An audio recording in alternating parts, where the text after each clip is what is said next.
This is ODAT Chat, your instant connection to recovery and community, one day at a time. This podcast may contain strong language, sexual content, and spiritual truth. Listener discretion is advised.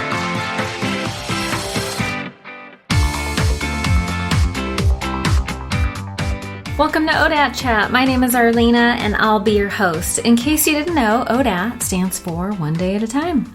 If you haven't yet, don't forget to subscribe on iTunes so you don't miss out on upcoming episodes. And if you would be so kind and leave a review, I would greatly appreciate it. You might be wondering about the purpose of the podcast, and what I can tell you is that I really wanted to clear up a lot of misconceptions about addiction and recovery. I also wanted to share the teachers, ideas, and exercises that have helped me on my own journey over the last 22 years that really fall outside the parameters of what's accepted in a 12-step group. So there you have it. Normally I share books, but the resource I'm going to share today is actually from today's guest. So Beth Kilo, if you love animals and specifically horses, you are going to love this one. Beth is the owner of Take a Chance Ranch and one of two facilitators of the Circle Up experience, which has been profiled on TV shows and many other publications. So I'm super excited to have her on. The Circle Up experience is a leadership training program which uses horses to guide the participants to learn deeper lessons about themselves and the people in their lives, people they work with, or and their family. And listen, I'm not going to be able to do it justice here, so please visit the website at thecircleupexperience.com and watch the videos. It's truly amazing to witness the insights people get by going through this process. It's quite an experience. So I'll actually leave links to it on the website at odatchat.com if it's easier for you to do that. So that'll be really cool. So today's episode is actually a long format interview. I talked to Beth for almost 2 hours. I talked to Beth about her childhood and some of the events, good and bad, that's really kind of set the stage for addiction and her eventual recovery.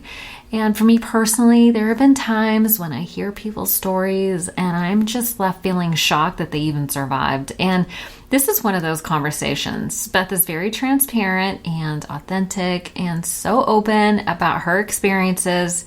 I am just forever grateful for that. I feel like a better person for having shared this time with her, and I hope you get as much out of it as I did. So with that, please enjoy this episode with Beth.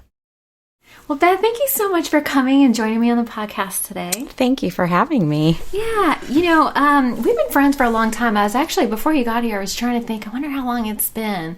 So I probably met you, it was before Emma, probably a couple years before Emma. How old is she now? She's 6. She's 6. And so it was probably a couple years before that. Yeah, I think right? It's been 8 years. About 8 years. Yep. Yeah. I had 8 years September 2nd. Okay. And so we met very soon after I came in. Right. Yeah. Wow, time flies. Yeah. A lot has happened. A lot has happened. Yeah, we'll totally get into it. Yeah. I'm excited to talk about all that. And I try to pick out 2 or 3 topics that we may or may not hit on, just Sure. depending on how the conversation goes. But you are a professional therapist? I'm a therapist and I'm also a leadership coach.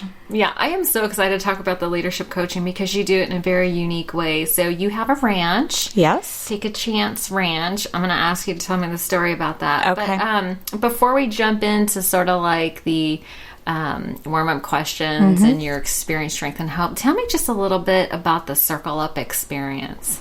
So that's my leadership business that I co-founded with my business partner, Susan McCusker, who lives in Ohio. And we work with people to help them recover and access natural leadership, which is an aspect of leadership that a lot of people don't talk about. And we've learned about that through our experiences with animals. And so we actually do a lot of intensive immersions with groups of people with horses so that they can learn from the horse herd how to have better human herds. Better human hearts. I love that. You know, and so often we talk about in recovery, you have to find your tribe. Exactly. Or your herd. Get to the middle of the herd. Get the herd. Yeah. There's all kinds of animal analogies, like the penguins survive by taking turns on the outside, but they take turns being on the inside. And that's actually how our cultures used to be. Like we named our business Circle Up because we used to circle up our wagons to share resources. Oh, that is so good. And so we've forgotten how to do that. So all of these people... I've been a therapist for 15 years and I love that work, but there's people that need help with their lives and their relationships, their personal and professional relationships that would never go to therapy. Oh. And a lot of times you see a lot of problems at work where we spend so much time and people don't really have the depth of support that they need there. Yeah. And so we started, realizing that there was room to start having a conversation around taking people's team cultures and making them more community so that they were actually, you're working with people who know you and know how you tick, good and bad, and have more open and vulnerable relationships with their work teams so that they can actually work better together. And we usually don't do that in our human lives until we kind of reach a bottom and things get really bad. Right. But if you watch the animals, they do all of that relationship onboarding right from the get-go. They do all of that in the beginning of the relationship. And so we really try to help people think a little bit more differently about how they do their relationships, how they tend to them, how to stay more focused on them, and how to take care of each other. How to take care of themselves and how to take care of each other. That's amazing. And it's interesting that you mentioned that there's like a certain segment of the population who's resistant to therapy, but this is sort of like a little segue or a less threatening way to get involved. And I've always heard that in work we recreate our family of origin. Oh, for sure. They're all these little families. Yeah. Yep. And that was true for me too. I mean, I remember being, especially early on in recovery, where I would be in like an office situation and someone told me that we recreate our family of origin at work. And as soon as I heard that, suddenly...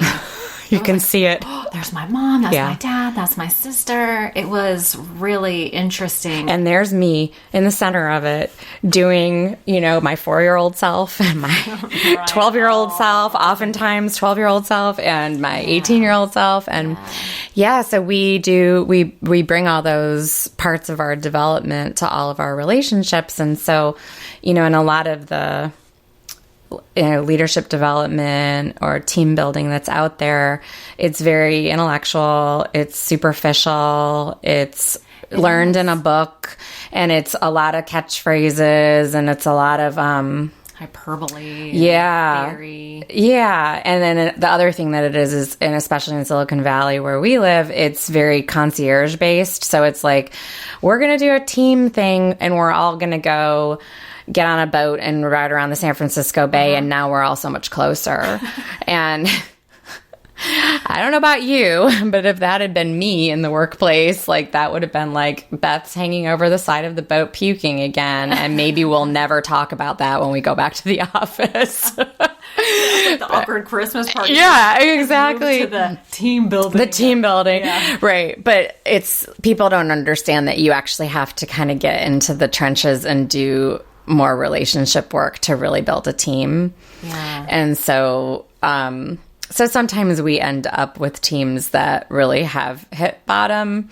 And then a lot of times from there, the word will kind of spread and we'll be able to we also work with a lot of teams that are newly formed or reorged teams. And we love those because we've had all kinds of experience, especially with the horses, of building a herd and then how to actually really intentionally and gradually like help those relationships and support those relationships and watch how they do it. Right. And all of our lessons come from that. So anything that we think we've brilliantly like created as humans around leadership is such a load of shit because the animals, like they do it better, more efficiently. Their survival, there's so much more linked to their survival. So they're like, and we'll get into, just a really kind of complicated and overly complicated processes around this that are actually way simpler than we think. So, and the work that we do is really fun, and it's very meaningful to me because we do touch a lot of lives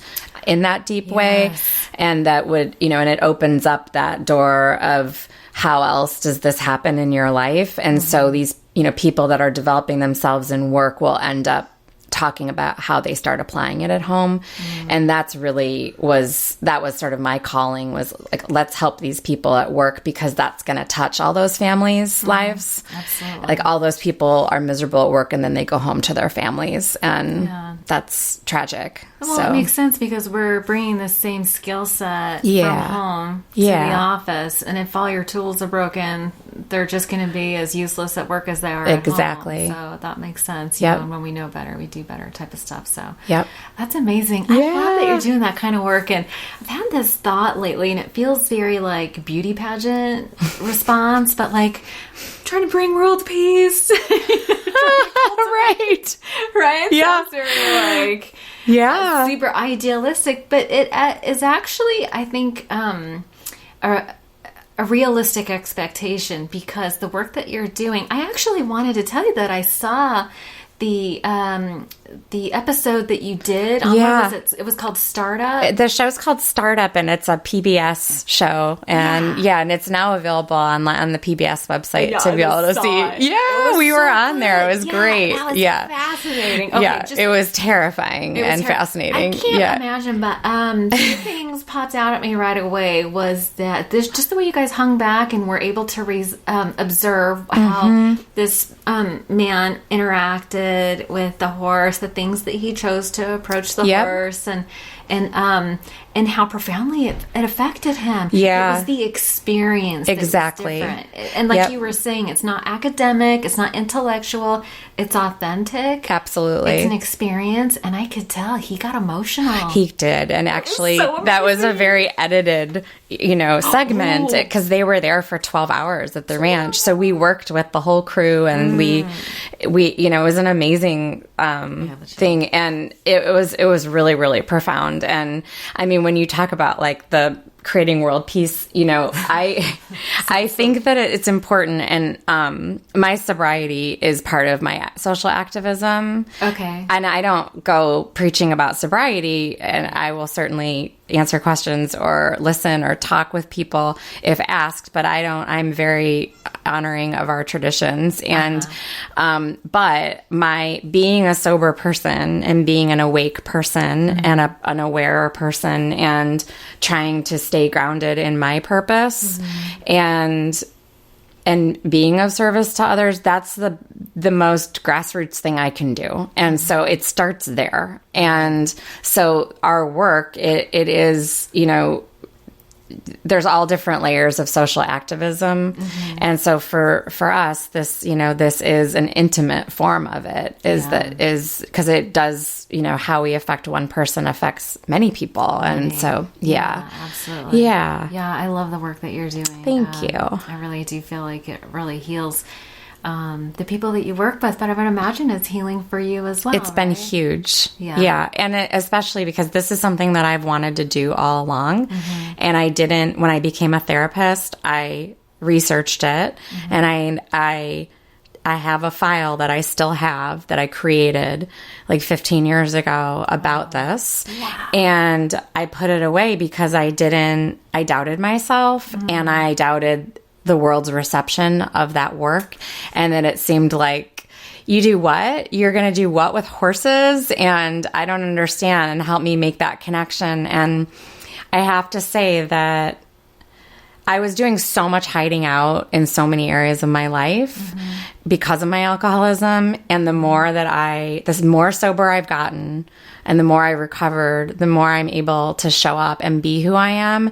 And so I don't think I would have had the courage to step into this part of my life, this work part of my life, and doing something that's kind of bold and a little bit different and be public about it and be able to go into the world and be proud of what I do and believe in it and believe in myself. I didn't have any of that before I got sober. Right. I could fake that I had a little bit of it at times, but I would never have been able to pull off faking it, what I've been able to create by authentically building something that I truly believe in. And so, I can't believe that I get to do that and that I like that, but it has always been a dream. It feels magical, really. It is, yeah. It is. It takes what it takes. It does require some thought and development for it to sort of sink in and for the idea to take root and then for us to work out whatever it is that we're needing to work out in order for us to bring our gift forward and for you it was your dream. So it does take, they say it takes 10 years to be an overnight success. Right. For us, some of us, it takes longer. Right. But I totally relate. The podcast was something that had been on my heart for a long time. And I had the same feelings of not being sure whether I should do it or how I should do it. Or, you try to be mindful of traditions. And I feel like I'm testing the boundaries and trying to be respectful at the same time. But the underlying goal is to share stories with people worldwide because I really do feel like it's that connection. Like when we share our stories, not only do we touch the hearts of other people, but we are also healed as well. So there's a lot of healing going on. Yeah. You can hear my kids and dogs in the other room, so pay no attention to any of that. I heard them. I know a lot about that. Yeah, I'm not editing out a whole lot of this, so we're just going to roll with it. Wonderful. Yeah, so why don't we start with, typically what I do is start with a little background about you. And we did talk about what you do professionally and that you're sober. Yeah. And how old are you? It was funny because all last year I was saying that I was 43. And so this year in January, I thought I was turning 44, but then I discovered that I had been saying I was 43. So then last week I said I was 42. So I was born in 74, and as of today, I believe I'm 43. But I'm like, have I become like old enough that I've forgotten my age? Like what? And my daughter who's 6, who like is counting every, how when you're like, I'm 6 3/4 or I'm, she's just completely floored by my irreverence for my age. But I'm 43. Yeah, that is hilarious. That's so cute. Okay, and where did you grow up? So I grew up in Michigan, outside of Detroit. Okay. Yeah. And tell me a little bit about your family of origin. So, oh boy. So, I know that's a big question. Oh boy, where do we start? Make yourself comfortable. So my parents split up when I was a baby. So I was not even a year old. And do you know why they split up? Yeah, they got together in 7th grade. Whoa. And they grew up together, and their parents were very close friends, and it was a really close-knit community. And my maternal grandmother was had been sick most of my mom's life, and she was battling cancer. And when my parents were they went to college together, and there was a lot of pressure from the families for them to get married before my grandmother died. Oh. And so they were babies when they got married. How old were they? 20 and 21. Oh. And and I think that external pressure, when we don't do things that are like that we're authentically ready for, it can affect us later. And so my dad, has continued in his life to have a very restless spirit. And so I think that was the case then. And they got married, but I think that it was a lot of pressure. And then they had me, not long after. And I think that added another element of pressure. Oh, kids are so hard on a relationship. People don't talk about it a lot, but especially on a young relationship that, and that, it was so, And it was really devastating for my mom. He And left. he did. Yeah. And she did not want him to leave. It was really, really hard on her. And I imagine hard on him in a lot of ways too. Sure. He moved out of state. Oh, he moved. When I was 4. Okay. He moved from Michigan to Arizona following a relationship. And that was a really pivotal part of my childhood. And my mom got involved with the man that's now my stepdad. So they've been together, since you're 40 years. Yeah. And my dad's kind of a conservative lawyer, like kind of, I wouldn't say like socially, politically conservative, but kind of like lifestyle. He's kind of a, buttoned up guy.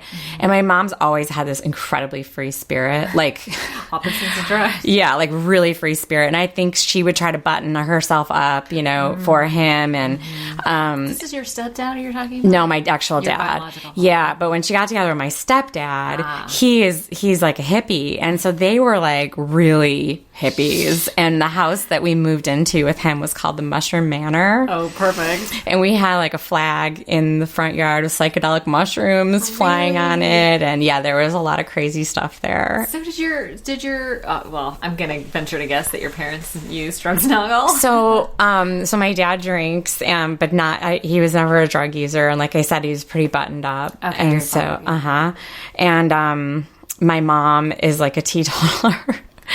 My mom's like an incredible codependent, and so people are her drug of choice. Okay. And I'm probably her favorite drug of choice. People are her favorite. Me. Oh, No, you. me. Yeah. I'm No, her me. favorite. Me. Let's be clear. No, I'm kidding. But my stepdad, he's been a lifelong drug user. Okay. Yeah, and she didn't partake in that. No. Really? I have one memory of my mom drinking too much, and it was the first. And when it happened, it was the first major drinking episode that I had. It was the same day. It was the same day. It was the same day. How old were you? I was 12. Oh, wow. That's Yeah. young. I had I drank before that. Well, I drank like the Manischewitz Jewish wine at the Passover table, and I remember at a young age being like, when do I get to do that again? Yeah, you're like, this was awesome. This was awesome. And I didn't really understand why, but and there were definitely more drugs than alcohol in the house that I grew up in. And so it wasn't a big drinking environment. It was a partying environment. It was a partying environment. Yeah. Was it like, what kind of drugs? Mostly pot. Yeah. Yeah. So, So they were mellow. yeah. Right. They were hippies. Yeah. And so, but then that episode that happened when I was 12, my mom had gone away overnight and I guess left my stepbrothers who were older to supervise, but they were like high school. And Okay. So you have two older stepbrothers. yeah, I don't really have much of a relationship with them at this today. Yeah, and they were kind of in and out of the house, and that's kind of a longer story, but they were at a high level. I think what I recall from just our conversations in the past is that your relationship to your brothers was unhealthy and abusive in some way. Yeah, so one of them was an addict, alcoholic, and at a really young age was completely out of control, and so it was very chaotic to live with. And actually, my first exposure to AA happened when I was like a little kid, and he was already going to rehab, like in high school. Yeah. And we had to go and do family work at the rehab center. And I remember sitting in the room and seeing the steps. And, meanwhile, the adults in the house, it was just that classic alcoholic family system where you could throw something in any direction and you're going to find problems, but it's like the most blatant problem gets handled, but not the whole picture. Right. And so that just continued to create a lot of chaos in the home. And he was in and out of the house. He wasn't always there. Mm-hmm. So, but when that episode happened, he actually bought me a bottle of vodka. And I had like a whole bunch of girls spend the night. I think about this now because I have a 6-year-old, and I'm like, there is not a single, like, I'm going to college with her. Like, there's not a universe that where I would leave my 12-year-old at home with a bunch of high school kids. Right. And especially ones who had been demonstrating that they were crazy. Already had DUIs, already had like... What was she thinking? I don't know. I don't know. I mean, listen, Oprah hadn't come out yet, so I'm going to give her a little bit of a pass. Well, she's got a PhD in psychology.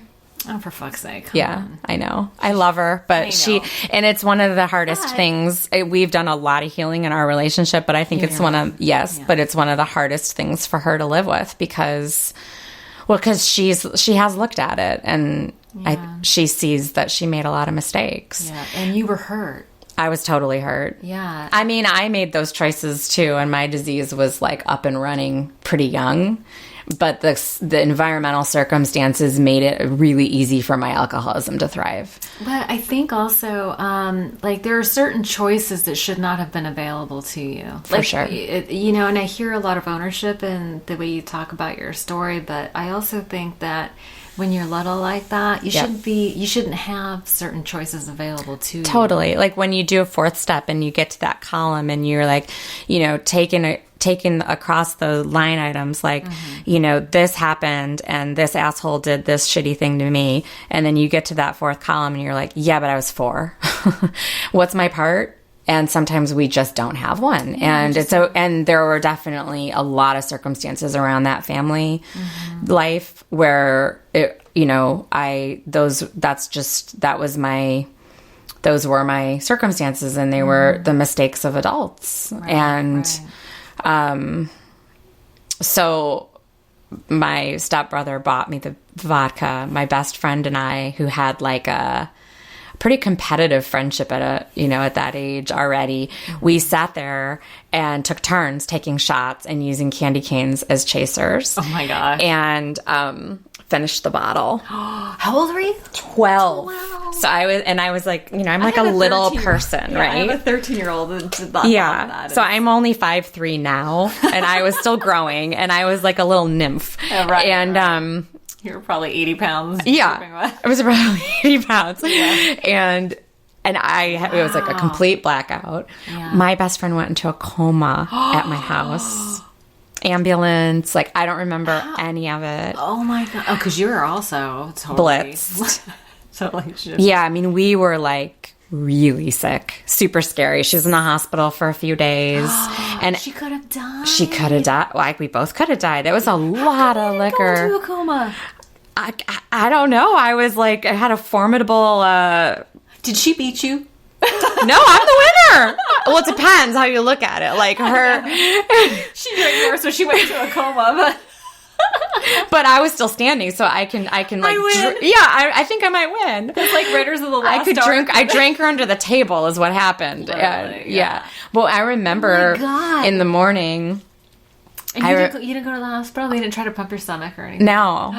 No, they said I was, like, coherent. Like, her dad showed up at my house because somebody, like, put her on the phone and she was, like, convulsing. Oh, and apparently he grabbed me by the throat and held me up against a wall. What the fuck did you do to my child? What'd you do to my child? Because it's my fault. And, so when I woke up in the morning, I had a friend that stayed the night, and my mom comes home from this party, all-night party she's been at. She was at a party and you had no way to get a hold of her. No, well, I don't remember. Listen, there's no cell phones or pagers. No, but that was the only episode I remember of my mom drinking. Oh, because she came home wearing like a long black wig because she'd done some like Pointer Sisters skit at this party, wearing this long black wig, still drunk. And so it took her like a while before she noticed that the house was trashed and that I was sick, and like to really come to realize that like something really bad had happened. Something very serious. And like, I mean, it took me a while to understand. I'm like, now what happened? And I was 12. Listen. And here's the best. Oh no. I got my period for the first time that morning. So you're like, I'm dying. I think I like took my traumatized my body into like menstruation. Yeah. I skyrocketed myself into puberty. I did. And Mother Nature was, I guess she's ready. yeah, and it was December, and so I had to go get on a plane to fly to Arizona to see my dad, who I barely had a relationship with. Because he'd been gone. And so like a few times a year, I'd get stuck on a plane to go see him. So I had my period, the worst hangover of my life. My best friend was in a coma in the hospital. My mom was drunk, and I was like so confused. And that was the beginning of my... Oh my God, that was the beginning. That was the beginning. That was like the first episode, day one. Right out of the gate. Well, congratulations. That is officially the worst first drink I have ever heard. And it didn't take long for me to look for the second drink. Of course not. And that's like my like that's one of the most amazing things I remember learning in early recovery is starting to put all those pieces together and realizing, so that was the first drink. So what was the second? And that was not long after. So my ability to take that experience and like rationalize or minimize or wrap it up, put it away, do whatever I did with it. I don't remember, what I did with it at that age. I was so little. There's no coping. No. And it was terrible. I had to apologize. I had to go, my parents just had absolutely no leadership around this, and they let everybody blame me. And so I had to go over to her parents' house and apologize to them as if I had like forced her to drink or like, yeah, as if I had committed a crime. And then everyone at school... You were the bad... Yeah, so I became like... I had gone from like being a pretty popular kid, but that incident, I became kind of... The hated. Kids are so cruel. So me and these other two girls and then the dudes all hung out together, but the rest of the girls kind of pushed us away, and the rest of my middle school was awful. And then my parents sent me to private school in 9th grade, and it was absolutely a geographic. It was like, I got to get the hell out of here because I was... it must have been like torture. I'm Jewish, and this girl who was my best friend who went into a coma at my house spray painted a swastika on my locker.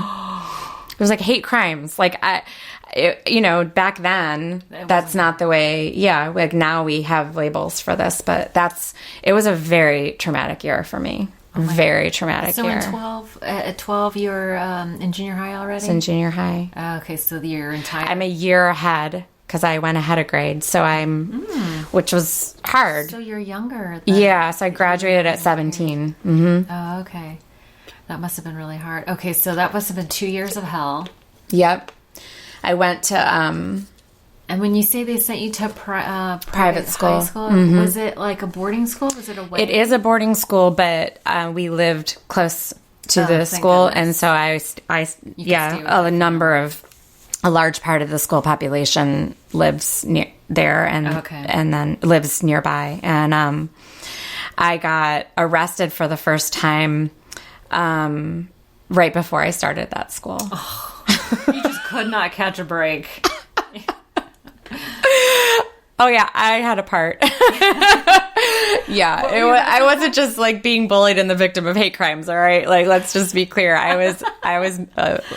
It's funny. Kind of wild. Beth. I was a little wild, but it's funny because I was, but a huge part of my story is this codependency piece. And so I was very attracted to alcoholics and drug addicts from a young age. And so I always hung out with like a pretty wild crowd, and like my boyfriends were just disasters, and my best friends were like needed me to prop them up. And so I was there and a part of and doing everything.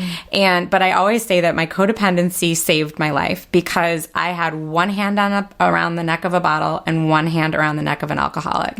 And so your hands were full. My hands were full. But I think that if I had not had the codependency, I would have not held back the way that I did. And so because I was always a little preoccupied and sort of in that compulsive, like obsessive way with other people, I would always hold back not always, but often hold back my own partying and drinking and using because I was distracted by that codependency. And so what then there would be times where that wouldn't be on board, and then I'd end up like, blacked out, sick, arrested, like hurt, I would bottom out, But for the most part, I always had a person and another alcoholic or addict who was my drinking buddy and my partner in crime, but I was the responsible one. So you always maintained a level of control. Yep. Okay. Yep. Yeah. Then there were times I didn't, and there were times I couldn't because I'm an alcoholic. Right. And so, but I wanted to control so that I could, because of that focus on other people. So it was really interesting. And so that first friend that I, that went to the coma, she was one of those people early on. And then I had lost her. No, she didn't die. No, I mean, but I lost the friendship. You lost her, so you had to find a new one. I did, and I found one at that private school, and I did lose her. She died in the disease. Oh, tell me about. She. What was her name? Her name was Jen, okay. and This is high school. Yep, we went to that school together, and and she was a really, really important part of my story. And I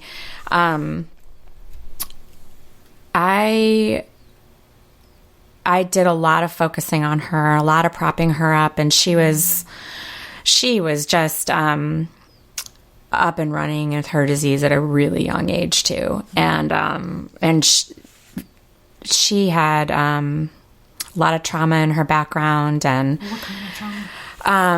She had been sexually assaulted a few times at a young age, and she had a schizophrenic father, and who was a public figure, and like a politician or community leader. Yeah, he was a very public criminal defense attorney in Detroit who was always all over the news, and he was very flamboyant. Okay. And so he drove around in this little car with a Detroit Tigers baseball cap, a giant one on top of the car, and he showed up in court, and he was always he was just a very huge personality, but he put the family in a lot of unsafe situations. And anyway, so long story short, we ended up finishing high school, and we moved to Arizona together, and we got an apartment, and she and we were up and running fast, and we were going to go to Arizona State.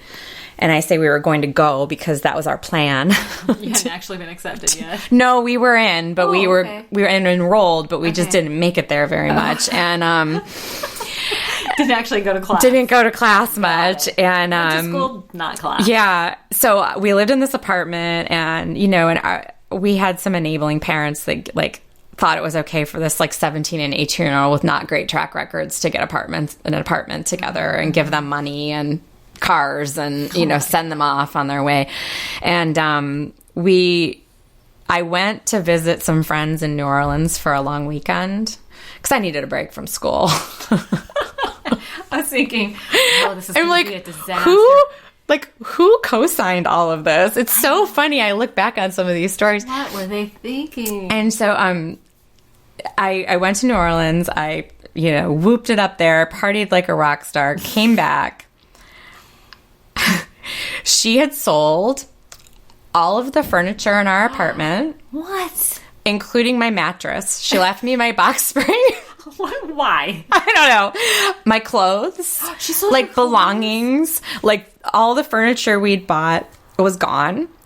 And she sold it to buy a bunch of ecstasy. This was in 1991, so ecstasy was really coming on the scene, and we were doing lots of drugs and lots of drinking, and we had hooked up with a really scary group of people, scary people.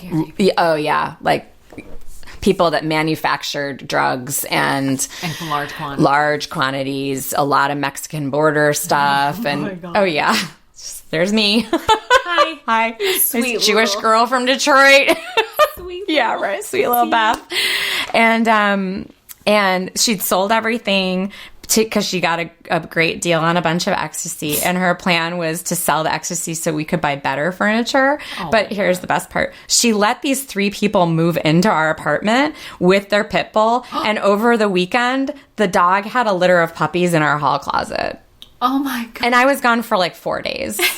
And so I came home and I'm like, oh, no. This, like, there were points where I was like, what? This is bad and I can do bad, but I can't do this bad. And that was one of those points. So I moved out and moved into the dorm.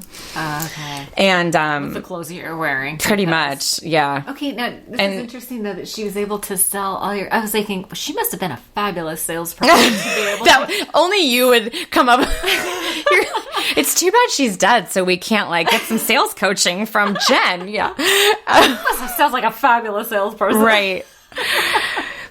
What happened was her dad got diagnosed with brain cancer not long after that, and her mom needed her to come back to Detroit. Okay. But what had happened was she had flipped all those addiction switches on so fast in that year that we were in Arizona, and she went back to Detroit, and it was like... A couple months later, she was stripping. A couple months later, she was prostituting. And, like, not long after, she was, like, living on the streets, addicted to heroin. Wow. And she went in and out of the rooms, ended up needing, like, an artificial valve in her heart due to damage from drugs, like, lots of major health problems. Wow. Got sober, contacted me, so that we could get together and see each other, bought a plane ticket, and then went missing. And so that was in 99. And she had turned up. She was like, Jane Doe in the morgue for a few weeks before it was awful. It was a terrible death. Yeah, terrible death. Terrible to her family. Was it due to her heart? I mean, they had told her, if you keep using drugs, your body is so weak. She had so many health problems. And she's just like found in like a crack house in Detroit, and it was awful. It was awful. She had just ravaged herself, and I had created quite a bit of distance and moved on to other alcoholics and addicts and more of my own adventures. But they were, it was like it crossed a line for me where I could, and that's kind of that would happen. Like there was definitely there's a point in my alcoholism where things like cross a line that will scare me too much, that'll like cross that line. Mm-hmm. Yeah, boundaries are a funny thing. Sometimes you don't know where they are until you cross them. Yeah, and mine were chaotic enough at the time that, but it would, in the moment, it was like, this is too far. And then I could go out maybe 6 months later and find somebody that's like a terrible alcoholic and partner up with. Mm-hmm. But like that boundary that I had was forgotten because I was like so chaotic in my own disease and my own development that I couldn't even see that was a lesson learned. Mm-hmm. Right, yeah. I wasn't ready to really learn the lesson. I just knew I didn't want to die. Right. And so how did you actually find recovery and get into the rooms and start the recovery process? So I had that first recovery experience as a family member, like where I was in the rooms listening. As a participant. And I remember listening, and I remember noticing something and like having some, like I remember feeling something there. I was young. And then I remember when I was about 14, the year I got arrested, a bunch of my friends got sober that had gone to public high school. It's hilarious because my parents pulled me from public school to go to private school. And I got arrested, and some of my public school friends went to public school and got sober. But they started going to meetings, and I started going with them. Wow. And how old were you at this point? I was 14. 14. Yeah. Okay. Yeah. And you went to meetings with them at 14? And I went to sober parties, and I was like thinking about it. Okay, the seed was kind of planted. It was planted, and then that was that. And that was the end of that. And then the seeds went into hibernation for years. Oh yeah, they really did for a lot of years. Yeah. And then I went through a lot of different phases in my drinking and had a lot of opportunities to crash, like where I did literally crash, and opportunities to wake up, and they passed. I didn't, when I did get sober, one of my friends said, "Oh, you were always trying to quit something." And so there were periods where I would, but I never got back into the rooms. But I would go through periods where I would quit, I would control, and then there would be periods where I wouldn't. And so it went through, and I think when we talk about periodic, that being a periodic drinker, there were periods where I only drank, I didn't drink every day. And then there were periods where I did drink every day. And there were periods where it was way worse than other periods. And then I went to poetry school for graduate school. I got an MFA in creative writing. And that was like a 3-year drunk. It was like the most incredible, it was completely part of the culture of that program, and we all drank together, and it was... Alcohol was part of the poetry? Oh, it was a huge part of the... makes sense, yeah. right? Because you kind of have to be a little bit depressed and appreciate. And out there, and yeah, and it felt like I'd found my tribe. You know, I'd found my people, and... belonged and connected. Exactly. And I met my husband, Eric, in poetry school. Are you serious? Yeah. That's when you met him? Yeah, so we met in 95. Okay. Yep. And we partied like crazy together, and we had a little relationship for a while in poetry school, and then didn't work out. We went our separate ways. And you know, the long story short is that we went our separate ways. I moved to California, and 2 weeks after I moved here, I had an accident on my young horse and drunk. Okay. And had a triple skull fracture and major head injury. And that was another one of those opportunities where it was like alcohol was connected to the incident, and I still didn't see it. And but I'd been in California for a while, and I was still trying to keep my life going, and I was still advancing my career, and it was lots of fits and starts. You know, I was limping along, dragging my alcoholism everywhere with me, but still really trying to make a life for myself. Yeah. And it was exhausting when I look at it. And the thing that is amazing to me is that, like, you're talking about, like, you progressed your education. I did. That's shocking to me. It's shocking. I know. So you graduated from college, and I know I graduated from college. You were talking about a graduate program. I know. I mean, they kicked me out of ASU, and they were like, "You're not university material." And then 3 years later, I was teaching undergraduates at that college. Are you serious? Yeah, I taught. I started teaching at a university level when I was 21. So ambitious. I guess. I mean, it was a lot of like trying to, I think now looking back, it was a lot of trying to prove myself, or like the ambition wasn't pure of heart or spirit. It was like trying to cover up shame.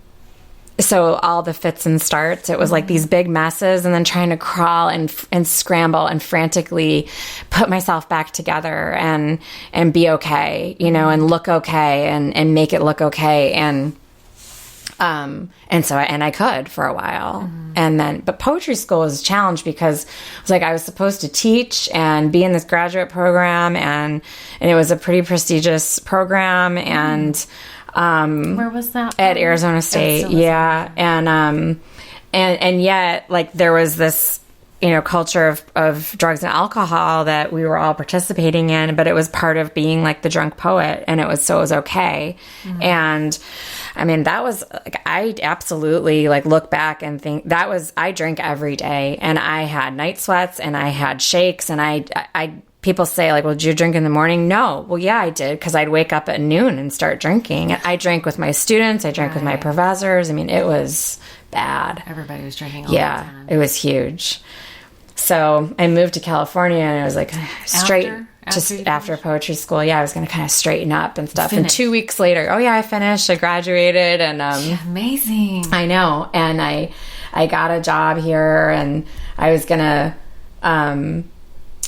like kind of, I had this sense like, wow, that was a wild ride. I'm going to try to like, you know, maybe rein it in a little. And 2 weeks later, I'm like at the Stanford hospital with this major brain injury. A brain injury from the horse from alcohol. accident. Yep. And so, and then more of the same. And then Eric tracked me down and we started communicating and got together again and started seeing each other in 2000. And he was pretty knee deep in his disease. He'd stayed in Arizona. He'd finished poetry school also. And he was like the perfect alcoholic for me because he did drink differently than me and in a way that I could worry about. So I was like, oh my God, we can party together. No one's going to pull the covers on my drinking. Right. And I get to also have this like just grotesquely bizarre obsession with you and worrying about you and and it was just on.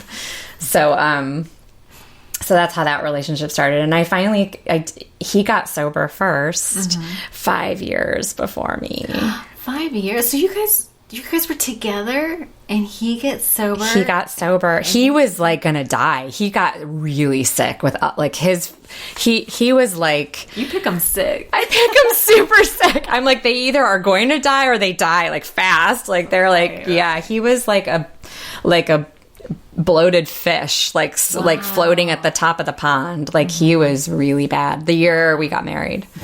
So I just drive him a little crazy. I drove him to the depths of his alcoholism in 1 year of marriage. Which was really doing him a favor. It was. Then he bottomed out and got sober. It was. Yeah, I saved his life. It's the true story. So, yeah. So he bottomed out, and I had decided to. I had decided to become a therapist after I had continued teaching poetry. Yeah, right. Right. I was like, anything to deflect from me. So let's make it all about you and I'll get paid for it. Yeah. So you've always been a healer. I've always been a healer.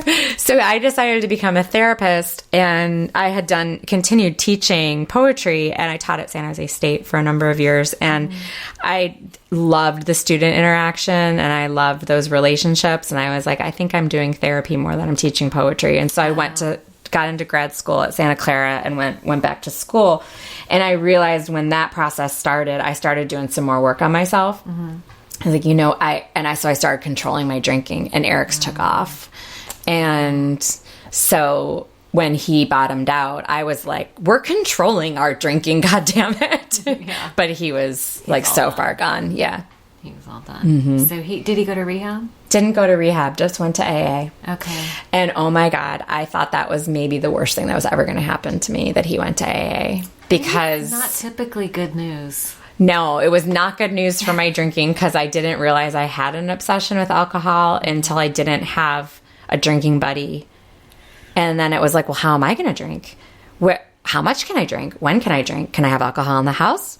What's he going to think if I drink? And all of a sudden, those questions I never had to ask because there was always somebody else one step ahead of me with the drinking. And when he turned that off, it was like a bunch of voices in my head. And it went on like that for a really long time. I mean, it was painful. And he got pretty into AA fast. And I was like deeply offended by AA, by its literature in my home, by anything having to do with God. Right. We were not doing God. Yeah. We were intellectuals and atheists. Atheists? Oh, yeah, absolutely. Oh, that's so interesting. I was a lazy atheist. If you asked me anything about tell me more about your atheism, I wouldn't be able to articulate much, but I was an atheist.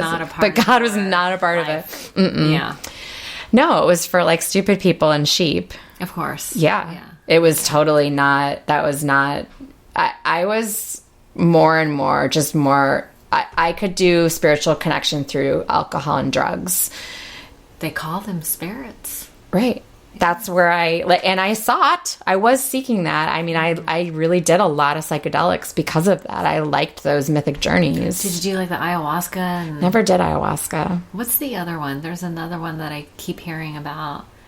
It'll come to me later. But yeah, those psychedelics that sort of get you in touch with God. Yeah.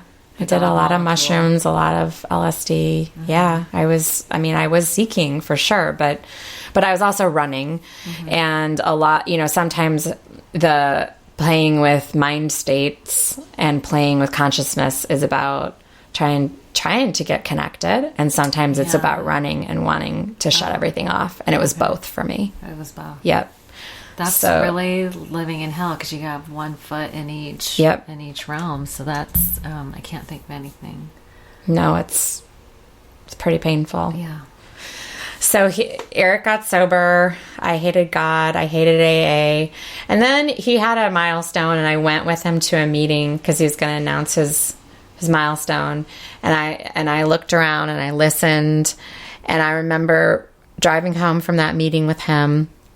And I remember seeing, like, that was really nice, and it was really peaceful. Everybody was so loving, and it was like really peaceful. And I remember saying out loud, there should really be a Humans Anonymous program that, you know, because people like me who are not alcoholic, clearly, there's like no storyline around my alcoholism, so I don't get it. But, you know, there was no. That's the funny thing about denial, is how would you know you were in it? Right. Yeah. I had no sense I was in it, except for these little glimpses. There was little moments of insanity. And that built, you know, that continued as he got more and more sober, and I was doing more and more controlling. The emotional insanity got greater and greater. Right. So did you come into A through Al-Anon? No. Oh, no, I didn't need Al-Anon either. No. Okay. Yeah, because that would mean I'd have to work on me. Oh, God. Yeah. Oh, no. It was recommended that I go to Al-Anon. And our couples therapist, who didn't have which a lot of therapists have no recovery sense. No, they really don't get it. Oh, yeah, we're not trained well in recovery as therapists. No. That's shocking. Oh, it's like... It's prevalent. It's really scary because there's so many people that end up in therapy first that really need a recovery message. And oh yeah. So our therapist recommended that Eric go to AA. Wow, and I go home and have a couple beers and try to relax and let go. That's so crazy. But there was something about the meeting that attracted you. For sure. Okay. Yep. There was some, and then I started to loosen up a little bit around AA. Maybe wasn't so bad. Okay. They weren't going to steal my husband. It wasn't some like cult of homosexual men that hang out in garages and read books and do other things. Like, I had like crazy ideas of people like stealing my husband. That's what I was like afraid of losing him to the crazy people. Yeah. And and then I would control my drinking, and then periodically like just let go, and there would be my sober husband, and I would be asking him, do you think I'm an alcoholic? And I wasn't an alcoholic like him. So he was like, I don't think so. Like, oh, wow. You're not carrying around a fifth of whiskey everywhere you go and like waking up in the middle of the night drinking. And because you weren't as bad as him. It was different. He didn't recognize it. Okay. Yeah. And he'd learned in AA, we don't really get in the business of doing that with other people. And so he just... Smart. Oh, if it had been the other way around and I had gotten sober first, our marriage would have lasted 10 minutes. 10 minutes. If he'd continued drinking and I'd gotten out away with you shitty person. Oh yeah, I would have. No doubt in your mind. Oh, okay. That's so funny. Well, you know, everything happens for a reason. Yep. God maybe had his hand in this. Yeah. So what happened? So how did you end up? So I carried on like that for a while, and I had a bunch of episodes of just bad drinking episodes, and those continued, and I stayed out of getting into like jail and crashing things, but I was having those episodes were getting worse in terms of the blackouts and the hangovers. Okay. So they were like alcohol poisoning hangovers. Yeah, they were like multi-day, really sick, and then I would start like trying to change what I was drinking because I was convinced I was having like allergic reactions to, which we are. Yeah. And then I had the last drinking episode was just like a boring barbecue that I got too drunk and blacked out at. And the scary thing about me is nobody would know that was happening, so I would still stay articulate.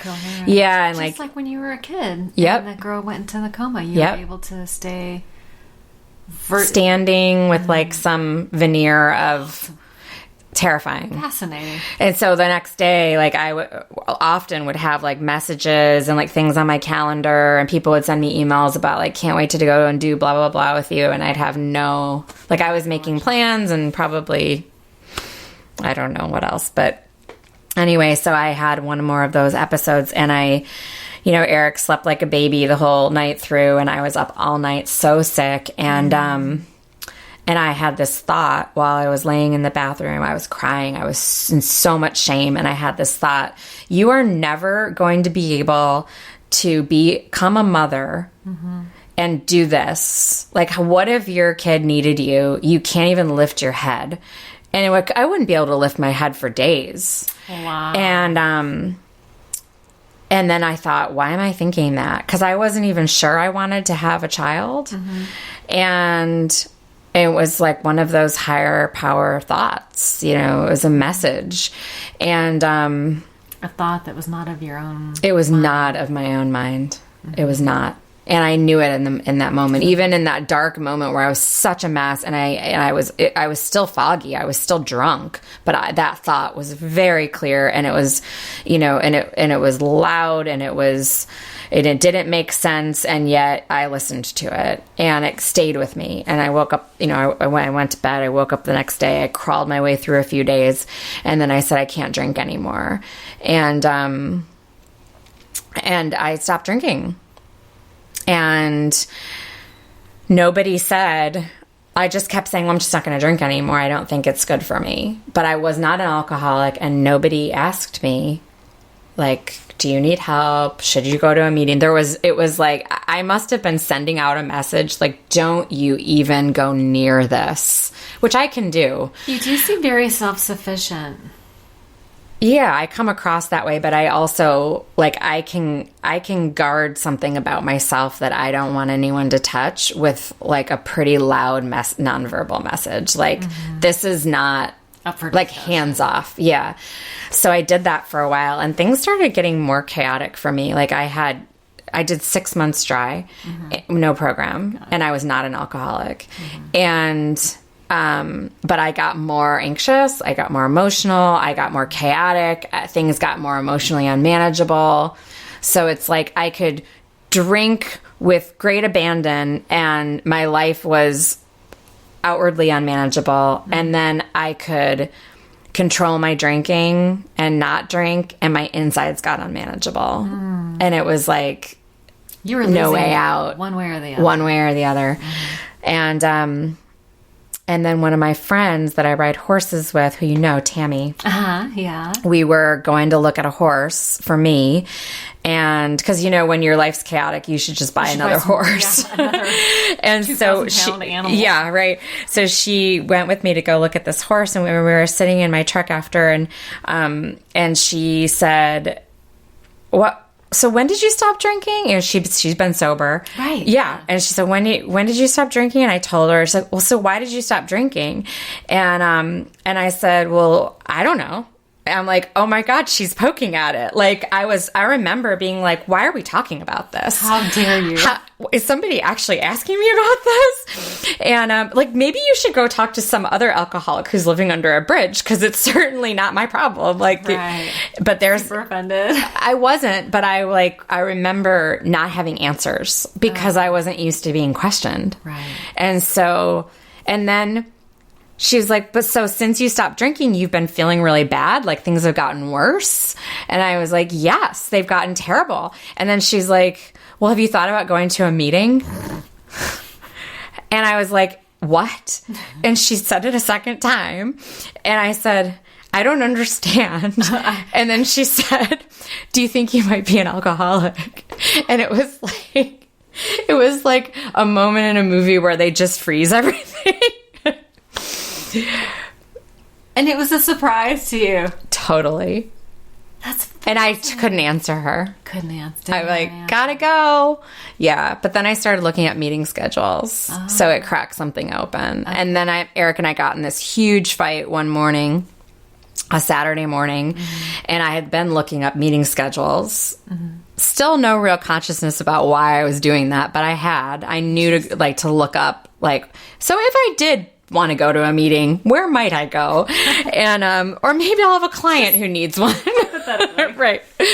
And then we got in this huge fight, and Eric was like, I'm going to go to a meeting. And I was like, no, you're not. I'm going to a meeting. Oh my God. So I like one-upped him and crawled into that Ferris and Spencer meeting Saturday morning. Yeah. And I cried the whole time, and I knew. Oh my God. Yeah. You're like, I'm home. Yeah. I'm in my shitty new home. I'm in my shitty new home in an uncomfortable chair with a bunch of strangers who keep smiling at me and telling me everything's going to be okay, and they're all fucking crazy, but I think I can't leave. And the girl who was chairing the meeting was in pajamas. Really? Which I sat next to this really sweet woman who became a friend who had looked like me and dressed like me and had gone to the University of Arizona. Thank God. Because I was looking around saying, like, there's no way that I belong here. But there she was. Yeah. And twinning.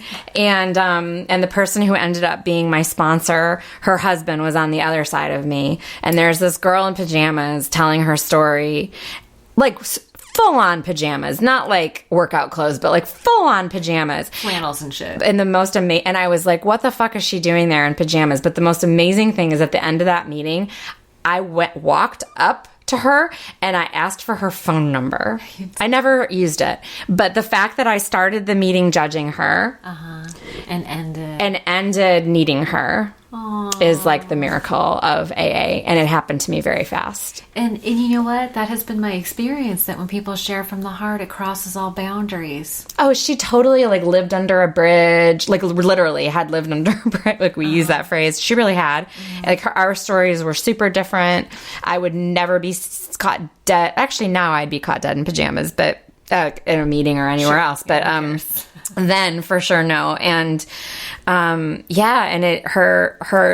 her message and her spirit and her honesty and her humor, I don't remember a single thing about her story except for that it was a like pretty low bottom, and she had been living on the streets and she was in pajamas, and that I felt like I needed to reach out to her because I might need her. And so I went to a few more meetings, and it took me a while to be able to announce myself. And it was hard because I already had 6 months of sobriety. So when people asked if they were in their first 30 days, I was like, well, I don't want to break the rules and say that. Oh, you thought first 30 days of sobriety, not necessarily recovery. First 30 days of the program. Yeah. So I just. But it would be confusing, and seriously. But I think my like emotional, chaotic presentation of myself made it pretty clear I was new, so people reached out and they had never seen, and that's a tight-knit group. It is. So they recognize when new people come in, because I went to that meeting myself for like 10 years probably. Yeah, I know. I went until we moved and to that same meeting, and I started going to this other meeting right like that first week, and they read from As Bill Sees It and through the index by subject, and so they were on the subject of higher power when I got sober, and and it's a huge subject, right? Because we love to talk about higher power, and so for like the first 6 months in the rooms, that meeting talked about higher power, and I think it saved my life because I was already scared of God, and I was already pretty sure I wasn't going to be able to stay in the rooms because of my conflictual relationship with God. Somebody said once in a meeting, of course you have a conflictual relationship with God. You're an alcoholic. You have a conflictual relationship with everyone. Everything. Yeah. But I got to hear everyone. Really good, by the way. Is that good? I got to hear everyone talk about their higher power, and I got to hear the vastness of experience, and I got to hear that there was room for me to try to understand or not understand my higher power and create my own higher power, and all the different, because Bill W., talked to all these people of different faiths to make sure that our program was going to resonate. And so there were all these passages in the book about those conversations. And I was like, oh, like, you could be Buddhist and be here, and I can be Jewish and be here, even though I don't even know if that's who I am. Like, but I get to not know. And like, people were talking about finding their spirituality there. And it was like, wow, so a beverage that didn't work out so well for me is like bringing me back to a conversation that's probably a spiritual conversation that's probably like maybe my favorite topic of all. Like it's the thing I've been wanting always. And I had no idea that that's what I was going to get. Right. I had no idea that that's what I was going to get. Yeah. That's magical. Yeah. Yeah. It's like the best worst thing that ever happened to me. Yep. Yeah, and I hear that. The best worst thing. Yep, I've heard that too. I love it. It's I mean, I really I did not I really I didn't want to be an alcoholic, and I certainly didn't want to be like a flawed, vulnerable human being. I wanted to be the person who fixes others and to be the helper. And I mean, now I see like, well, I just wanted to be better than you. Like I see the arrogance of that, but now I see the loneliness of it. Out of destiny. Yeah. Yeah. I was scared. I mean, I was hiding because I was scared. Right. And then, you know, and I didn't even know I was hiding. I didn't know I was running. I didn't know I was hiding. And the best way for me to hide was to be that helper. Right. So when I finally was willing to see that it was me who needed help, you know, that puts you in a vulnerable position. Yeah. And that doesn't really seem to be your dominant trait. No. And, you know, back to where we started around, like with the horses. Right. One of the things that happens for people when they work with horses, especially when they're not horse people, is that you're with a power that's greater than you. My husband is so afraid of horses.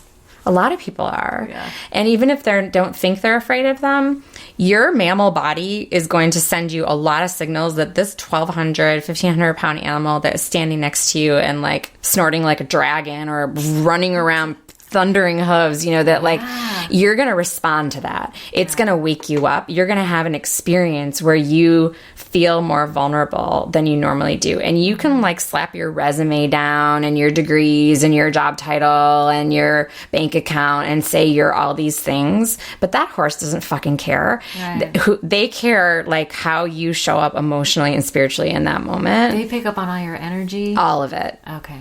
They pick up on it before they even see you. They can pick up on it by smelling. They can smell adrenaline. And smell adrenaline? Of course, we can too. We can? Of course. Okay. Yeah, we're animals. Yeah, we're, of course. I mean, before we I thought it smelled sexy. That's your musk. That's something different, Arlina. Okay. But we can smell that too. But yeah, I mean, they've done all kinds of studies on men being able to detect ovulation in women from tone of voice. Our voice tone changes. Oh, but anyway, this idea of we need experiences that strip away those layers and those ways that guard us. And I think that alcoholism and the reason why we our spirituality comes out and that why it is a spiritual solution is that we do smack down against a bottom where we are like powerless, right? And we have their experiences, and from there we start to wake up. Okay. And so it's like the most thorough way of learning, developing, changing is, but you can't, like we know, you can't create that for someone. Yeah. And you know what? It makes me, what's coming up for me is that when you're talking about all this and you've dedicated your life to helping other people, what has been the most effective way that you have experienced resolving your own issues? You know, we talked earlier about depression, codependency, guilt and shame, all that stuff. What kind of treatments or therapies, or what did you personally do to resolve your own stuff? Or heal it, or I was in and out of therapy from a super young age. So you've always done therapy. I've always my own therapy. Right. Yeah. And it was often, I'm a pretty smart person and psychologically minded, and my mom's a therapist, and so. But therapy didn't cure your alcoholism. No. But what I was gonna say is I was able to script a lot of my life the way that I could throughout my life. I could so I presented in ways to therapists that, you know, because I was just still hiding. So even though you got good at hiding, I got really good at hiding, really good at hiding. And you only were able to resolve it when you wanted to. Right. Yeah. Which is... No, I didn't want to. I was only able to resolve it. Well, I came to want to. You came to want to. Like, we come to believe, we make a decision, we finally start to wake up, and then we have a hunger for it. Right. But no, I didn't. It was the last stop. I did not want to. Yeah, AA is typically not the first place. Well, it was for me, remember? It's like they are at 14, but no. So I did a lot of therapy, and the steps. You had a sponsor. And then like I've continued to do my own work and do therapy, and I mean, and I've always been really open to like different opportunities for healing. So when something has come up, like I did an EMDR intensive. This keeps coming up, and I'm fascinated. Maybe you can tell me a little bit about what it is and what it means. I mean, in the most like simple terms, so we have it's. What does it stand for? It stands for it's for eye movement desensitization. Regulation. Eye movement. Well, I can look it up. Yeah, I don't know why I'm blanking on this, but it'll come to you as soon as it will. I know, but it's okay, so you started doing I started doing EMDR because I have some trauma and like from childhood, but then also from my alcoholism, because I put myself in a lot of unsafe situations, and I was held at knife point when I was 12 that same year. That was a rough year for you. It was a bad year. I wonder what's going to happen when Emma turns 12. Do you think that will bring up all your 12-year-old stuff? I'm sure. I've heard that from friends in recovery that, when my boys, were hitting certain ages, like so Travis is my older son, and when he was hitting certain age things, I saw myself in him and, freaked out a little bit. Totally. Well, and that's come up with Emma, like when she turned 4, and I'm like, wow, or when she was a baby, I'm like, this is when my parents split up, or this is when my dad moved across the country, or this is when, these different things happened that's their traumas. Yeah. So I was struggling with, oh, wow. It was right before I got sober. I did the EMDR. So the knife thing happened when you were 12? Who held a knife? Strangers, 3 people at a restaurant. At a restaurant? Mm-hmm. Was the restaurant being robbed? I was with a group of friends, and we were at a public swimming pool, and we walked, because apparently we were allowed to do this. From all over town. We were all over town, and which is why our children are never allowed to go anywhere without us. But put your GPS on, honey. We walked from the public pool to Elias Brothers Big Boy restaurant, and they had this like sunroom. It's like a Midwest thing, I think, because it's like a glass. Yeah, it was like you don't see them out here so much because of the climate. We would be miserable, but back there it's like a way to heat a section of your restaurant. Right. So we were big group of us in that restaurant, and these 3 guys came in, and they went into the sunroom, and they beat the crap out of my friends and held me and these 3 other girls in a booth with knives and threatened our lives, and they beat up my one friend, and he went through an emergency exit glass door unconscious. And that's what set off the alarm, because none of the employees of the restaurant knew it was happening, and the police came, and it was awful. It was a terrifying experience. And so I didn't even like connect all the dots of the trauma, and I think that happens for a lot of us until I started doing the EMDR work. And part of that work is really going like year by year and putting your story together. But part of trauma is like your brain is a little bit like Swiss cheese.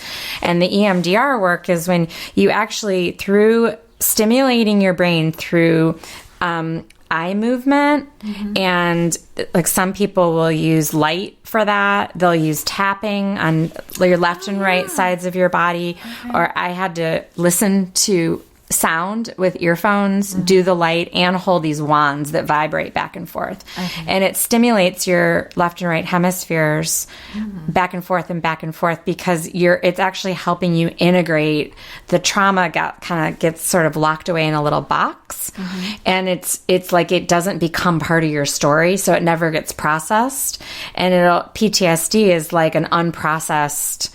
It's like having a belly full of food that never gets metabolized. Okay. And so when you stimulate the left and right hemispheres of the brain and talk through and work through that trauma, it finally starts to metabolize the trauma. So I did a 3-day intensive with it, and it was an incredible experience. And actually very soon after that, I got sober. I don't know if I had not done the EMDR, if I would have like had I look back on it and I think it was really pivotal because I felt safe enough in my own body for the first time in my life that even like trying to be a sober person, it made it seem possible. Right. Yeah. Yeah.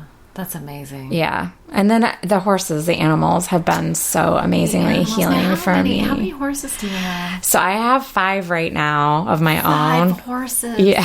I've been to your place. Yeah. And the funny thing, and I've told you this before, is that my sister-in-law lives past your house. Yep. So I've been driving past that property for probably 15 plus years. Actually, it might be closer to 20.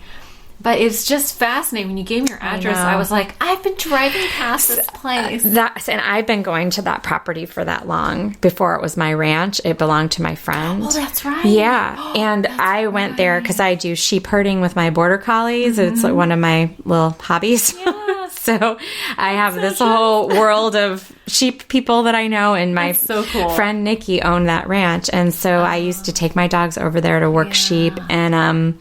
And then she and her husband passed away quite suddenly, 3 months apart. Oh, my God. And so, and we had decided to move, and we had sold our house.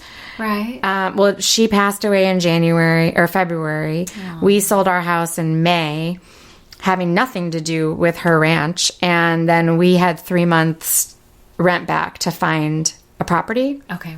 And we had started looking in Morgan Hill because my horses had been living down there for years, and I was always commuting. Right. Really liked it down there. And then we were also looking up here, and we weren't finding anything. Yeah. Like a month went by, 6 weeks go by, nothing. And then my real estate agent sends me a email, calls me and says, there's this really interesting property came on the market today. I'm sending you an email. I open it up. And I look at the address, just like you. I look at the address and I said, and I mean, I almost vomited. Why? It was like, I was so overwhelmed with emotion. You know, it's like sometimes it was almost traumatic. It was such a huge, I started shaking. It was so big, I couldn't even take it in. And I knew in that instant, and it was like everything flashed forward.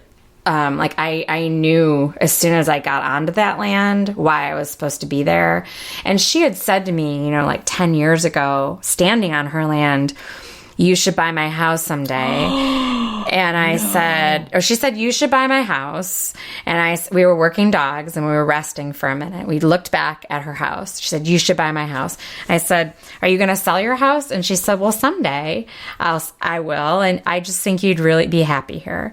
And and I ended up, she gave me a dog. So my dog, Glenn, who I have who I have now, she had given him to me before I had Emma. And so when Emma was born, we would go over there and visit. And it was like one of my outings to do with a baby was to come up weirdo. I'd go hang out with sheep and my sheep friends. And it was like something to go do. And, and she became such a good friend. And so, when she passed away and we got onto the property and we went into the house, Emma's picture was on the refrigerator. Oh my God. And I stood there and I looked around and I was like, I know I'm supposed to be here. And it didn't take long, maybe 2 more visits before I realized, oh, because I'm supposed to be doing the horse work, and I'm supposed to do it here. Yeah. And that's why I'm supposed to be here. God, that is so magical. And so, yeah. And so I named the ranch after my first horse, Chance, who I almost died trying to ride drunk. Yeah. Right. Wow. Yeah. That's an amazing story. Yeah. That is incredible. And she would be so happy that... Oh my God, she's everywhere. Like, I feel her every day, multiple times a day. After I moved my horses onto the property, I put my horse Rosie in a stall in the barn because it was a horse property, but she'd ridden horses forever. Okay. And it was like built for me. Okay. It was like, and I put Rosie in that stall, and like a month later, all of her plants had died. It's like a year later, and this rose bush all of a sudden comes out of the ground right outside Rosie's stall. And I've had like dozens of those experiences. She comes to me in dreams. Wow. Like, and it's not haunting at all. Like, I absolutely feel it must be so affirming. It's very affirming. Yeah, it's amazing. It's beautiful. Yeah, and I couldn't have it if I hadn't gotten sober. I wouldn't have been able to see it. Right. I wouldn't have thought I could do it. I wouldn't. There's just no way. There's, I would have. I didn't know how. Like I said, I didn't know how to. I didn't have that connection with my higher power to be able to slow down, and those God moments are happening all the time in our lives. But if we're not slowed down and sober and awake enough to see them, it's not that they're not happening. We're just not seeing that they're happening. We're not present. And so, yeah, I was like awake enough to see exactly what was going on. And that's amazing. Yeah. Yeah. That is really cool. Yeah. Wow. So you are, so listen, this evolution has just been amazing. And so now you're dreaming big, you're living your dream. Yeah. You're fulfilling your purpose. Yeah. Listen, I don't know anything more gratifying and that gives me like a sense of contentment and peace than knowing that I'm doing my purpose. Exactly. Has that been your experience? Completely. Yeah. And it's like, I know I'm supposed to be on that land. I know I'm supposed to be raising my daughter there. Yeah. I know I'm supposed to be doing that work. And I still live with an alcoholic brain. Yeah. But, I have been... I can't remember where this came up, but it was just in the last couple of weeks. And I don't know if it was something somebody said at a meeting, or it was... I think it actually might have been... I go to a big book meeting, and we read the stories. And I think it might have been in a story, and it was about a person, like a change in personality. And... a psychic change. It was like a psychic change, but it was actually talking about like a change. It used that phrase. And I would have been scared of that. Early on. I want to be who I am. But now, when I think about, like, I wake up in the morning and I am immediately grateful. Like, almost every morning. It is very unusual for me to wake up in a bad space. But I woke up negative, afraid, and looking for things that were wrong in the world from, like, the moment I opened my eyes for many, many, many years. Sure. And when things don't go well, and I can try to move and not go into like a pity party and try to get to a solution quickly, like that is a complete reversal of how I used to live and who I used to be. So when I heard that personality change piece, I'm like, I am actually a very different person than I was 8 years ago. Like, I really have a very different... There's still elements of my personality that are the same, but I feel like I've recovered who I really am. Right. And I think that it's so funny because I think there's this idea or fear really that if we give ourselves completely over to God, that he's going to turn us into like an accountant or something. I mean, listen, God bless you, accountants. Right. But if you are not that. Yes. But what's interesting, what really happens is that God helps your heart's desire to flourish. Totally. And you grow in who you are, and you actually release the things that are not yours. Absolutely. Like shedding these layers that were... Layers of dysfunction. That I took on or that were given to me that are not They're not yours. Mine. And that were keeping me from others. They were keeping people from knowing me, from me knowing myself, barriers to being the blocks. Connected, like truly connected. Yeah. Yeah. And you know, I saw this TED Talk recently where this guy was talking, the title of it was Everything You Know About Addiction is Wrong. And he talked about how society treats and incarcerates and punishes the drug addict and the alcoholic, which isolates them and keeps them separate. Yep. But what we really need, and I really identified with this because as an alcoholic, a loneliness was my worst punishment, isolation. Me too. It was like an all self-created situation. But although when we act like shitty people tend to not want to be around us too. Which is totally valid. But I didn't know how not to be shitty. Exactly. Right. Why am I being so shitty? Yeah. I don't know. Can't help I hate it. who I am. Right. I wanted to be anybody but me. So yeah. when they said you need to change everything, I was like, woohoo! You just tell me who to be. That was not me. I was like clinging to. I'm like. You didn't have that element of chameleon though, being able to fit in every situation or. I have to think about that. It's kind of funny. So it just seems like, get in where you fit in. But it seems like everything there's so many, we're such complicated people, right? I know. You know, we have good hearts, but we do such fucked up things behind reasons we're not even in touch with. Right. You know, and then you get sober and I love that analogy of the switchboard. Remember those old time pictures of these ladies with those cool hairdos with the switchboards, and there's like all these wires going everywhere. And my board was completely disconnected. It took me a long time to figure out which plugs went into. Me too. You know what I mean? To identify this is sad. This is loneliness. Loneliness can show up when you're married and sober and I'm isolating. Oh, I didn't even realize it. But it was, I was talking about the TED Talk thing because the guys, to bring it full circle, is that his talk was about how we crave connection. Yeah.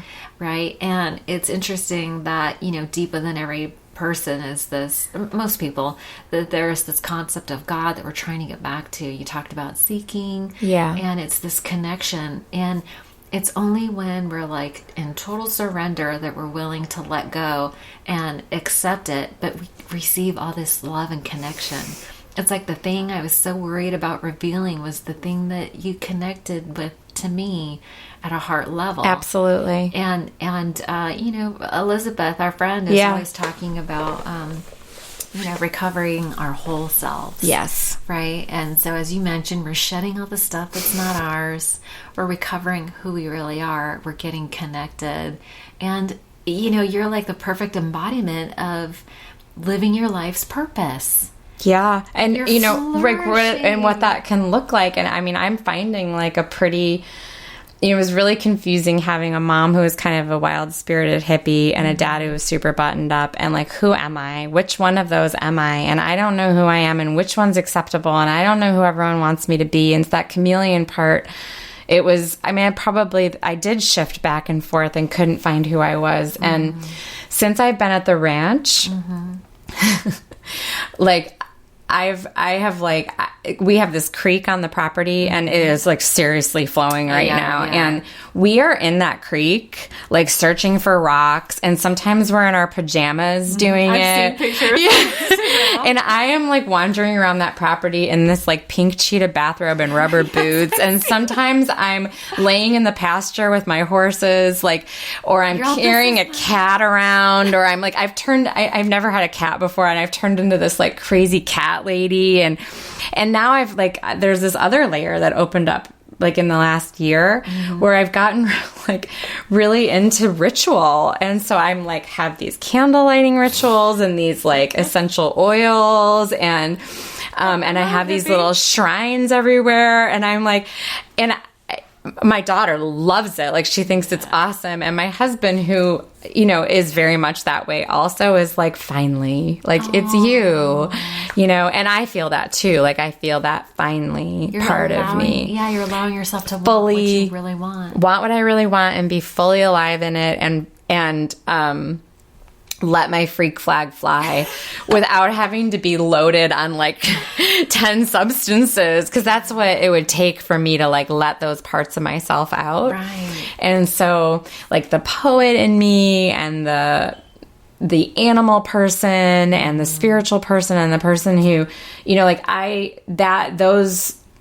and it's taken, like, I do have some time in the rooms, and I have been seeking spiritually, and I have had a higher power, but it gets bigger, and I've let it get bigger and bigger. And there's something about living out at the ranch and with the animals, because they really ask it of you. Like, they really want you to be authentic. Yeah. And they're very validating of that. And so, like, the more I am that way, the more, like, I have this thing called pasture time. I call it that. And I have this, I used to just, like, sometimes I go lay on the ground out there, but I also have a beach chair. And I go out there with them and just hang out for like an hour. And it's like, it's my meditation. But a lot of times I do it barefoot. And I realized, like, several months ago, like, they don't know my skin.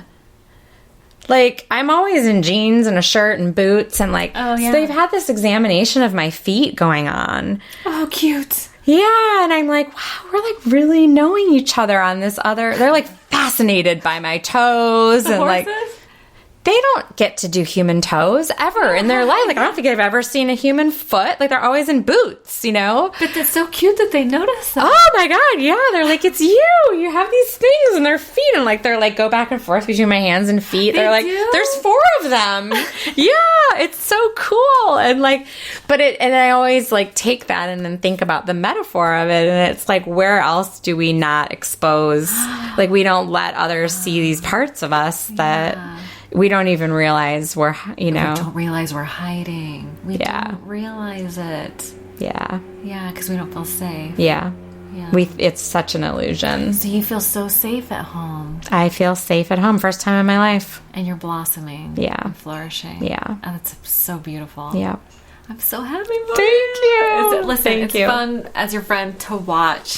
Thank you. I really do enjoy seeing. Well, I love that you're doing this. And I love that when you were talking earlier about it being something that you held yourself back from. And, you know, I know that you're at that stage where you're exploring and you're stepping out into it. And it's amazing because like what happened for me at the ranch and with the business and the horses, I started doing a little dabbling. And it's so funny because talk about a power greater than you. Like, it's going to take on a life of its own because you let it, like, you open it and invite it, and then it's going to carry you where it wants to go. Yeah. That is so exciting. Thank you for saying that, because that does feel so validating, and it feels like that's what's happening. Like, the energy feels bigger than me. Yeah. I've already, I've been doing this such a short time, but I've already heard some pretty amazing stories of healing that's happened. Exactly. And it's, you're asking people to be more intimate about their recovery and their lives. And I know what you said earlier about the boundaries of our anonymity and the traditions, and it's tricky. And I know from my work where it's like, okay, so you're going to do corporate work, but you're a therapist and you're doing that with horses. And it's like, there's lines crossing. And I think that being a respectful, aware person and knowing I'm going to cross this line a little bit in this way, but how to do it respectfully and still stay within, I think we have to be willing sometimes, just very gently and very respectfully, to push a little bit outside of our comfort zones. And it's tricky because we have a sacred program to protect at the same time. And we do. And I try to do it with permission. Yeah. And, but it is testing boundaries. It is. But the intention is to help. And I think people really see that. I think that's what's resonating. Yeah. There's so many people who are just so isolated. I know. And they don't have what we have. We have something really special here. Yeah. So I'm so grateful that you took the time to share. Me too. Yours. I'm so grateful to be here. Yeah. And I usually wrap up with my wrap-up questions are around, it's the podcast is called ODA Chat One Day at a Time. And it's really about what is your ritual on a daily basis or weekly basis that helps you stay sober, whether it's like prayer and meditation or meetings. What does that look like for you? So I'm in Al-Anon, so I go to an Al-Anon meeting a week, and then I go to probably at this point about 4 meetings a week. Okay. In addition to Al-Anon? Because you have you can manage your schedule however you see fit. Yeah, but I also have tried doing my sobriety without that many meetings, and I just really don't do as well. And so... I joke around that we're so high maintenance. Me too. I said the same thing. I'm like, when I finally accepted that I was high maintenance. I know. I'm like, I'm not that girl, but yeah. I have to be alone, and I need friendship time, and I need husband time, and I need daughter time, and I need horse time, and like, I'm like, oh my God, I have a lot of needs. I have to pray, I have to meditate, I have to pray, I have to do exercise, I have to help others. Yeah, I need to blow dry my hair. But, you know, and I do try to do like I walk my dogs every day, and I love, that's like being with my dogs is huge. They're like amazing spiritual companions. And sometimes I will like combine, I've just started recently seeing like, well, I need friendship time and I need exercise. So what if I combine those? And what if I combine these? And then I have to have horse time every day, and I have to ride my horses is like a huge thing of being in partnership with them.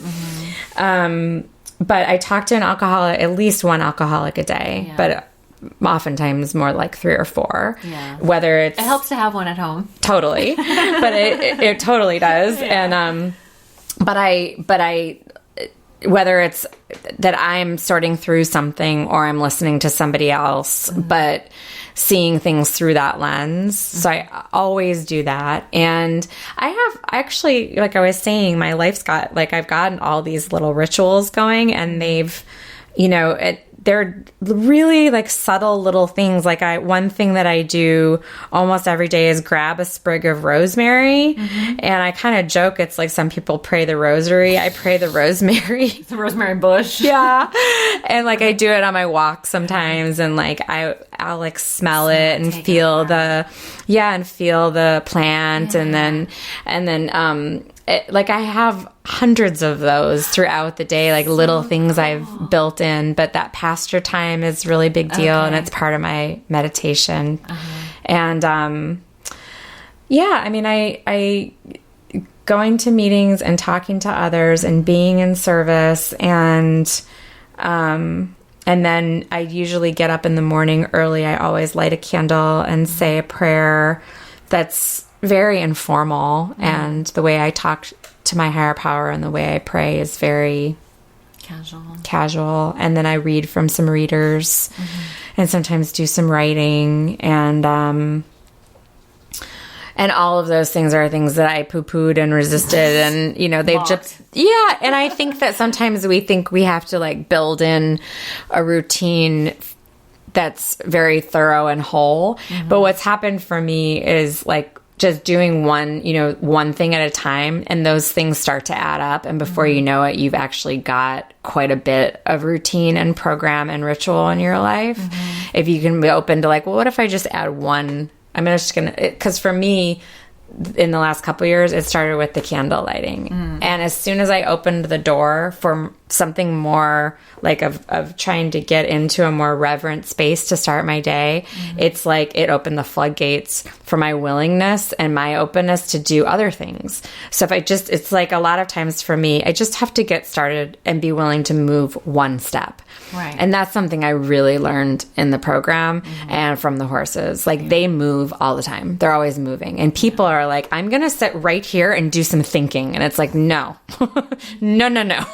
We are not going to sit in one place and do thinking. That's how you will think yourself back into drinking. Yeah. So we have to like do that next right thing. Yeah. And so that candle lighting was huge for me. It started and then it's woven into my day, but it just happened on its own. It's happened. It's asked for more, more than me trying to force it. Right. Yeah. So I think there's like, and again, listening to what my body wants and starting to have a conversation, like my body wants to go lay on the dirt.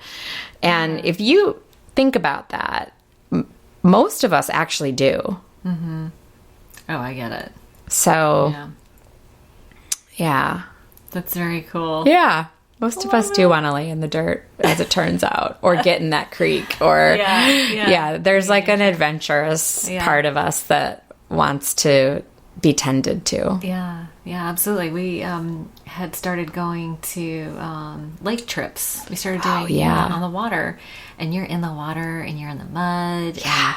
And it's just being like literally submerged in nature. Yep. There's something very nourishing about that. Very nourishing. Centering and being present. Yeah. Yeah. So it heals my mind. Yep. Heals my heart. Yep. Very cool. Yeah. Well, I think we'll probably end there. Sure. So thank you again for coming out and sharing that those many amazing stories. Oh, thank you. Thank you for doing this. It's wonderful. I love your project. Thank you, me too. Your process. Yeah. Yeah. That's great. Yeah. All right. Well, thank you so much. Yeah. We'll talk soon. Thank you. Okay. Thank you for listening to ODAT Chat. Please visit odatchat.com for more episodes, to leave feedback or suggest topics and guests. Until next time.